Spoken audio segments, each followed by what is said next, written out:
এইভাবে ডিমের তরকারিটা একবার রান্না করে দেখো, আশা করি তোমাদের সবারই খুবই ভালো লাগবে। নমস্কার বন্ধুরা, সুবর্ণা বাঙালিয়ানা রান্না করে তোমাদের সবাইকে স্বাগত জানাই।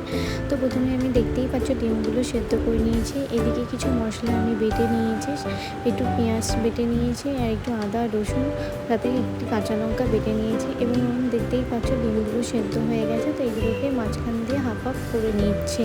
এবার একটি কড়াইতে দেখতেই পাচ্ছ তেল দিয়েছি, তেল দিয়ে তেলটা গরম হওয়া পর্যন্ত রেখে দেবো। দেন এর মধ্যে একটু 1 চিমটে আমি হলুদের গুঁড়ো দেবো আর এবং 1 চিমটে লবণ দেবো। দিয়ে ডিমগুলোকে উল্টে পাল্টে ভেজে নেবো। তো ডিমগুলো দেখতেই পাচ্ছ দিয়ে নিচ্ছে। এবারে এক পাশটা ভালো করে লাল লাল ভাজা হয়ে গেলে অপর পিঠটা আমি ভেজে নেবো এরকম লাল লাল করে। দিয়ে এরকম ভাজা হয়ে গেলে আমি ডিমগুলোকে তুলে নেব।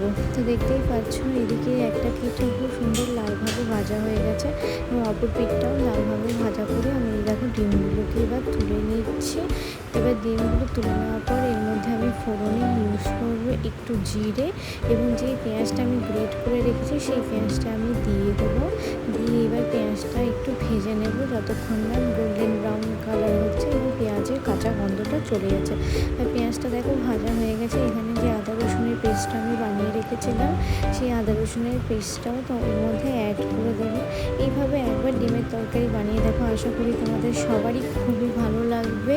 তো এই দেখো আদা রসুন ও পেঁয়াজটা ভাজা হয়ে গেছে। তো এখানে আমি কিছু মশলা অ্যাড করছি। এর মধ্যে আমি হলুদ দিয়েছি, একটু কাশ্মীরি গুঁড়ো লঙ্কা দিয়েছি এবং একটুখানি আমি জিরে গুঁড়ো দিয়েছি।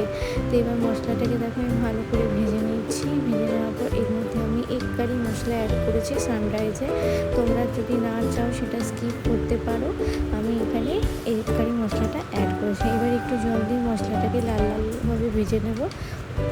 দেখো মশলাটা কি সুন্দর ভাজা হয়ে গেছে। এবার এই মশলাটা ভাজা হয়ে গেলে আমি এর মধ্যে একটু অল্প গ্রেভি করার জন্য জল দিয়ে দেবো। এই যে আমি এখানে জলটা অ্যাড করে দিয়েছি। এবার জলটা ফুটে এলে এর মধ্যে যে ভেজে রাখা ডিমগুলো ছিল সেইগুলো আমি দিয়ে নেব। ও তার আগে আমি এর মধ্যে লবণ আর একটু চিনি অ্যাড করেছি। আর তোমরা চাইলে লবণ আর চিনিটা তোমাদের স্বাদ অনুসারে এর মধ্যে দিতে পারো। তো এবার ডিমগুলো আমি এর মধ্যে অ্যাড করে নিচ্ছি। ডিমগুলো দিয়ে নেওয়ার পর এবার যে গ্রেভিটা রয়েছে সেইটা ডিমের উপরে দিয়ে দেবো যাতে ডিমগুলো ভালোভাবে গ্রেভিটার মধ্যে অ্যাবজর্ব হয়ে যায়। তো দেখতেই পাচ্ছ গ্রেভিটাও একটু শুকিয়ে এসেছে এবং ডিমের মধ্যে গ্রেভিটা মাখো মাখো হয়ে গেছে। এমন অবস্থায় একটু আমি গরম মশলা এবং উপর দিয়ে একটু ধনেপাতা ছড়িয়ে দিলাম। তো দেখতেই পাচ্ছ ডিমের কারিটা দেখতে কি সুন্দর লোভনীয় এবং সুস্বাদু হয়েছে। তোমাদের যদি এরকম ডিমের কারি ভালো লেগে থাকে তাহলে আমাদের চ্যানেলটাকে সাবস্ক্রাইব করে